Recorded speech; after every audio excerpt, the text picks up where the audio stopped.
This episode of the podcast is brought to you by Battleground Nutrition Centers. Battleground Nutrition is a family and veteran-owned and operated supplement superstore in the Northeast that's been running since 2013, and since then has helped athletes all over the world in APO, FPO, and within the United States PO boxes to ensure that whether you are in the Northeast or anywhere in the world, we can help you with your nutritional needs. Visit www.bgnutritioncenter.com and use code NATTY to save at checkout. And a reminder, all orders over $100 always ship free. Well. Here we are again on the U-Natty States of America. And today, we have a very, very hot topic to discuss. Fake natties, like Mike the fake Natty OHearn. And I'm here to tell you, I don't give a if Mike OHearn is a fake natty.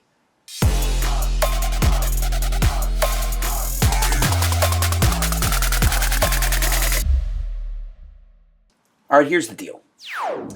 Over the course of my career, I have been hypercritical of very few people in the public eye. Mike OHearn being one of them. However, the point of this podcast is whether or not I or anyone else should really give a shit. And here's the deciding factor in terms of whether or not I care if somebody is natural. Point number one. Mike OHearn doesn't compete anymore. He's a public figure, he is a motivational speaker, and to be honest with you, for the people who do follow him, he really is quite good at what he does in terms of separating whether or not you're too sick, too hurt, too injured. You know, the motivation side of it is really there. He's good at it.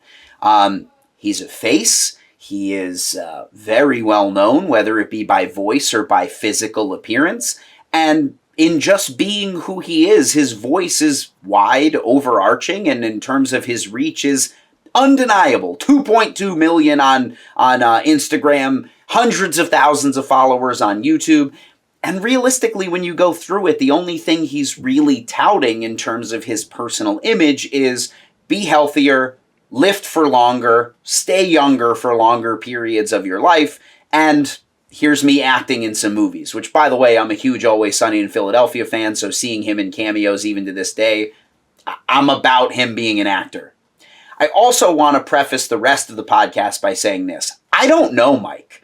I know that he also happens to have a podcast on this same Generation Iron Fitness Network, but truth be told, I live in Connecticut. He lives in Los Angeles.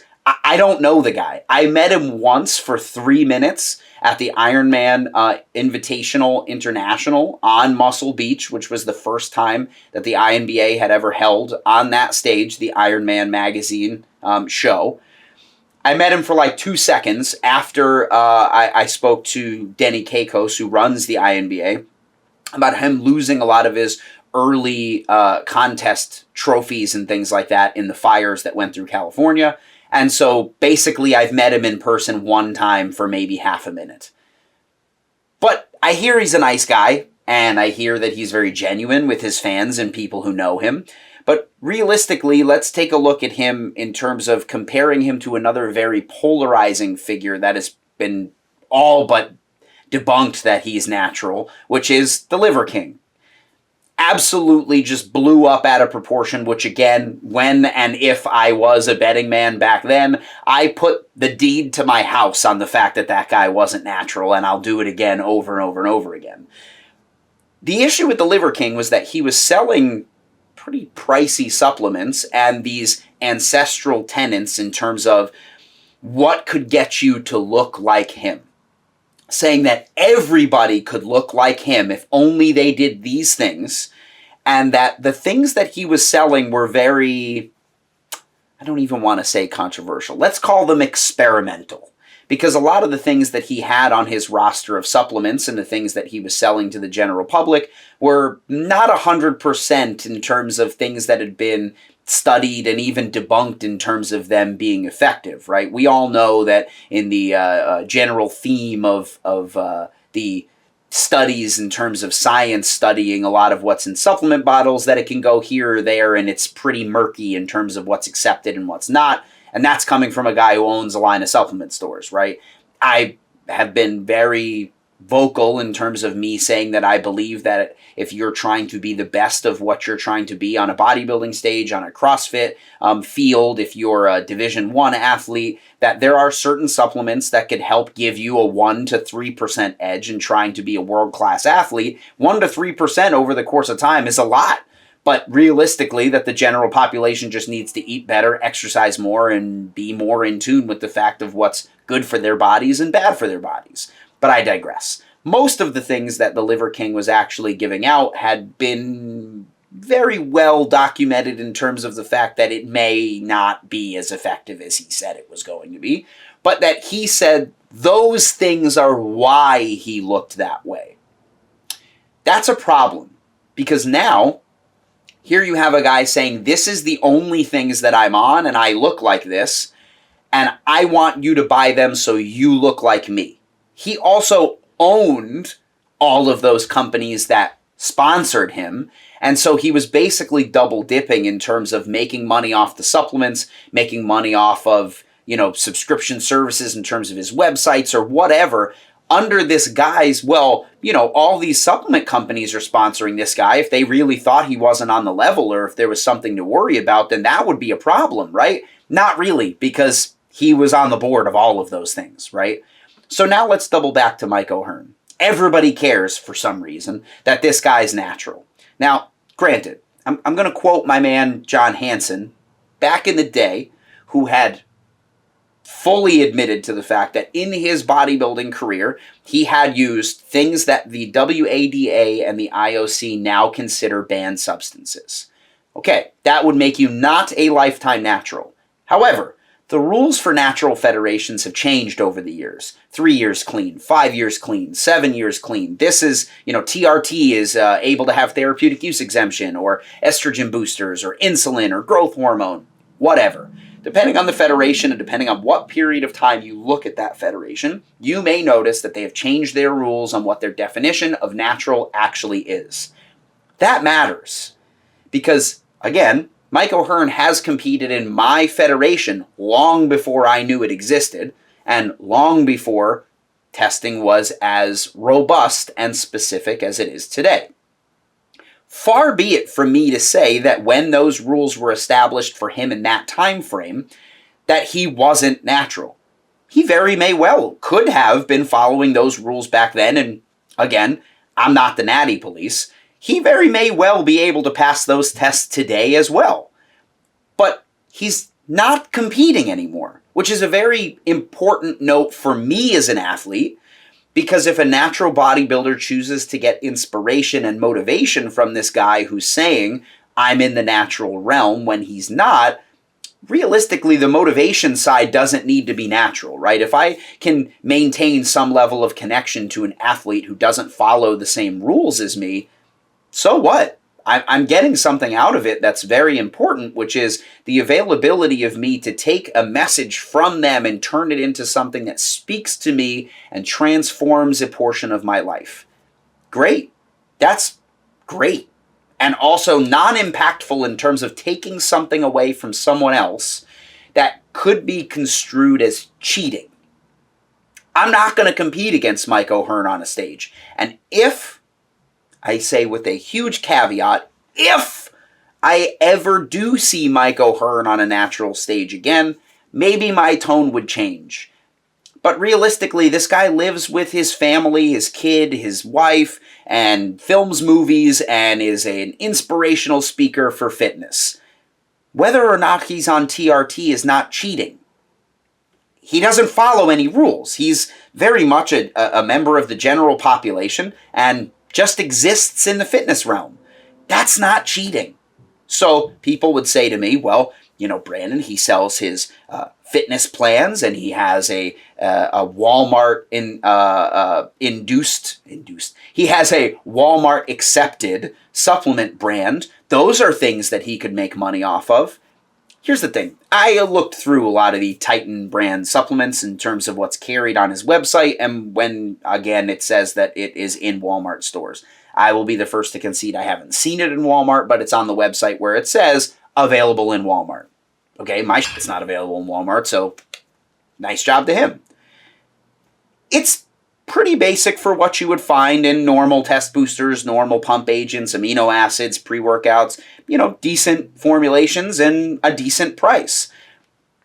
Being a fitness influencer that has their own line of something is not the major issue. The things that are found in his products are very generally well-accepted things that you would find within that same category. It may vary in terms of what he has for flavoring or what he has for dosages. Whether or not it's clinical dosages in the actual supplements is not really the argument here. But what I'm saying is, if you were to take that label off and just pop Gaspari Nutrition on the side, or, Muscle Meds, or NutriBio, whatever, it would be something that you would find within their realm of supplements as well. So yes, he could be pocketing some money off the fact that he's selling supplements.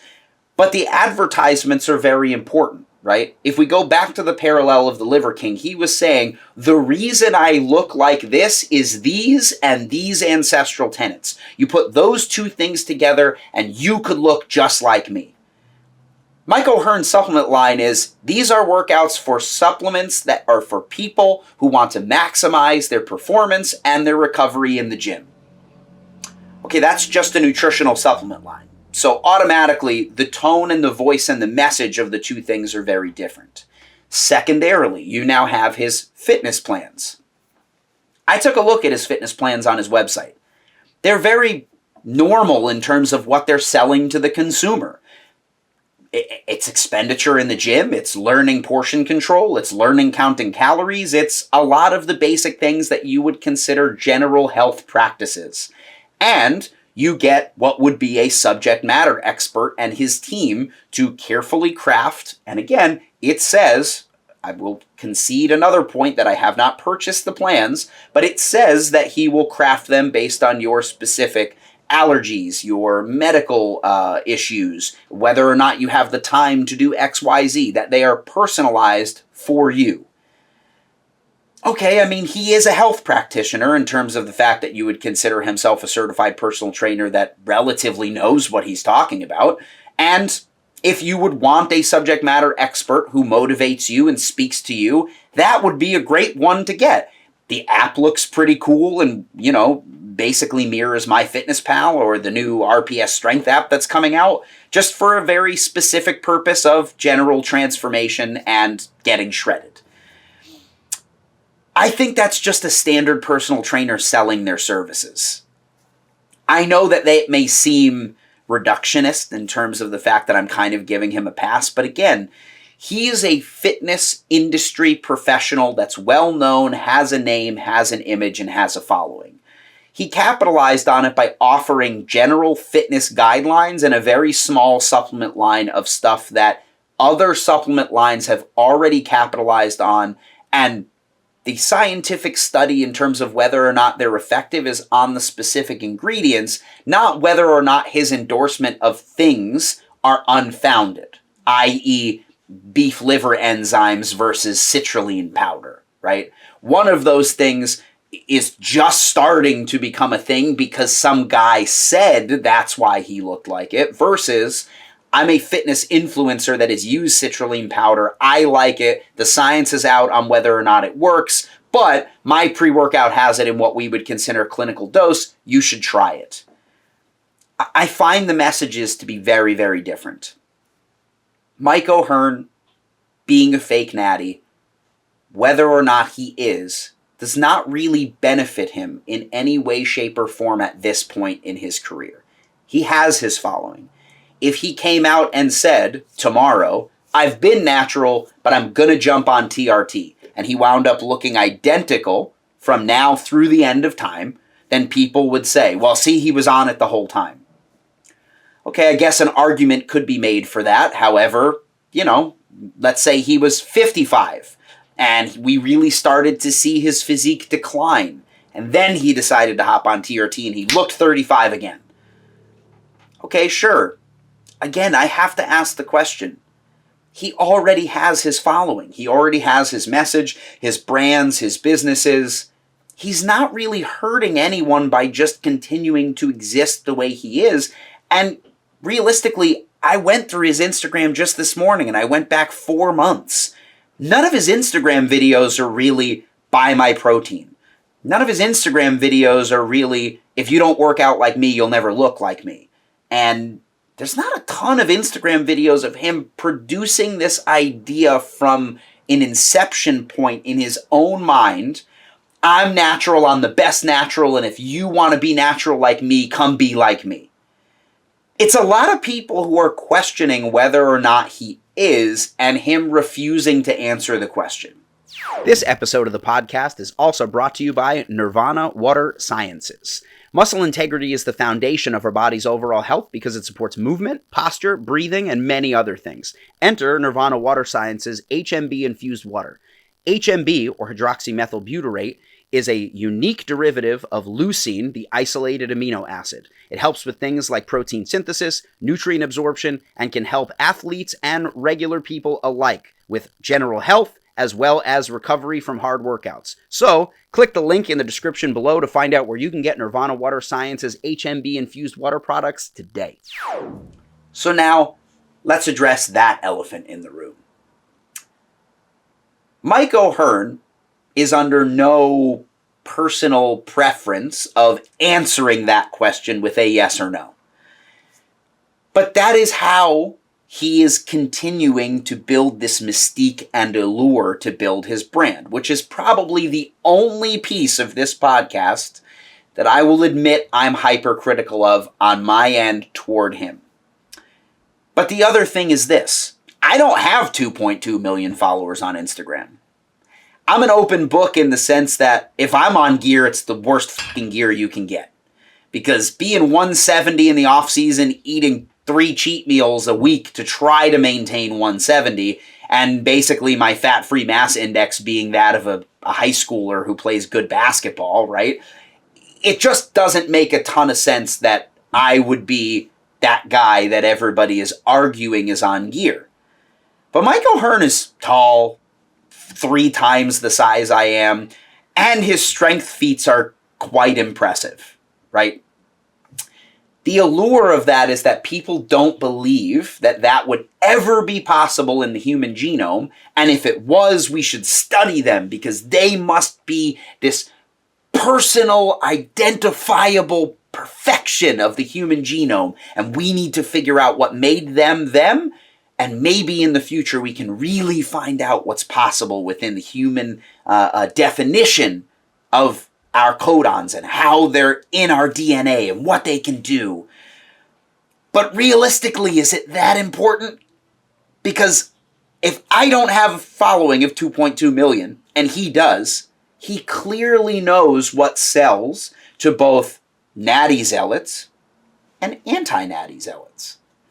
So while we continue to ask this guy, are you natty? Why won't you answer? The reason he doesn't answer is because look at his following, right? He was famous, but in the last 10 years, he's become this figure that Arnold Schwarzenegger is taking memes with this guy's face in it and resharing it. Keep in mind that Mike OHearn finished his career in the INBA, the same federation that I'm in, and the guy who starred in Terminator, Predator, Conan the Barbarian, and my personal favorite, Jingle All the Way. Don't at me in the comments section. Best movie he made. Is resharing his likeness because he thinks that the message is hilarious. The reason he's fighting you guys is because it works. The message that he's giving out is, I know the controversy means I'm going to blow up. So for those of you who want him to answer the question, and I will put it out there right now, Mike, you have a personal invitation. I'm on the same podcast channel as you are to come and answer the one question everybody wants to know. Are you natty? But realistically, if we all take a look at this, he's not going to answer it. Because one, he's not cheating anybody in terms of his availability in a sport. Two, realistically, he sells his own products on his own websites through his own means that are really just regular workout supplements, and they're advertised as such. And three, the only other advice that he's giving other than motivational speeches and workout videos on his YouTube channel is his nutritional plans, which seem to be very normal in terms of what they're offering you, caloric restriction, and a transformative property in terms of transformation principles to get you shredded so that you look better naked. It's pretty low impact all the way around. As always, this episode of the podcast is also brought to you by NutraBio. With no compromise since 1996, some of the best tasting products on the markets, and no proprietary blends ever, they've got a product that can help you. So, use code word NATTY at checkout to save, and always make sure that you mention the U-Natty States of America. I want to end this podcast by saying this. There are probably 5 or 6 guys across all the natural federations that even I would look at and I would say to myself, if you catch me off camera and I trust you enough, I will admit to you that they're absolutely full of shit and they should just stop lying and stealing trophies away from and titles away from people that are following the rules when they are not. 100%. Those exist. And those people should be ashamed of themselves and should double back and reassess and be banned from the federations that they're competing in because they're lying, cheating, and stealing. I just don't believe that Mike OHearn is benefiting that much other than his following from you guys needing to know if this guy is natty or not, which he's smart to capitalize on from a business perspective. I just don't really believe that if the allure of whether or not we needed to know if he was natural went away, that he would be benefiting any less based on the fact that he already has a well-established following, is established enough in Hollywood as a fit-looking actor or extra or whatever you want to call him, and that his plans in terms of fitness and nutrition are not only viable and reasonable, but they're $50. And that's a lot less than other people, including myself, are charging per month when it comes to their fitness plans. All that is just to say this. Mike OHearn, speaking directly to you now, man. I would love to have you on. I'm actually a little bit peeved because we were already discussing possibly filming something together via email, and for some reason you just got super busy, and I got super busy, and it kind of fell off the radar. Which I would still love to do with you, by the way. But I digress. The issue is, I don't know you. And I would love to have you on to answer all these questions, to tell everybody to shut up, or to just ambiguously dodge the question yet again. But to everybody else that's listening, I just don't really give a shit if Mike OHearn is natty. He works out hard. His videos are entertaining. He doesn't really have that much to gain in terms of financial value, in terms of getting out of people their money from their pockets to you look like me type marketing and advertising. I think that in the future, you really just got to weigh the pros and cons in terms of what they're going to be getting as a benefit and what they're going to see in terms of a backlash as to whether or not they're natural. And I think the only backlash to admitting that Mike OHearn isn't natural would be the fact that his comment section would be full of everybody going, yeah, whatever, see, I told you were full of shit. But that realistically, people who wanted his help are probably still going to want it, and that arguably all of the rest of the stuff in terms of the mystique surrounding him as a trainer, as an athlete, is just more tied to him being a very charismatic and, relatively good-looking individual. So I guess that's it.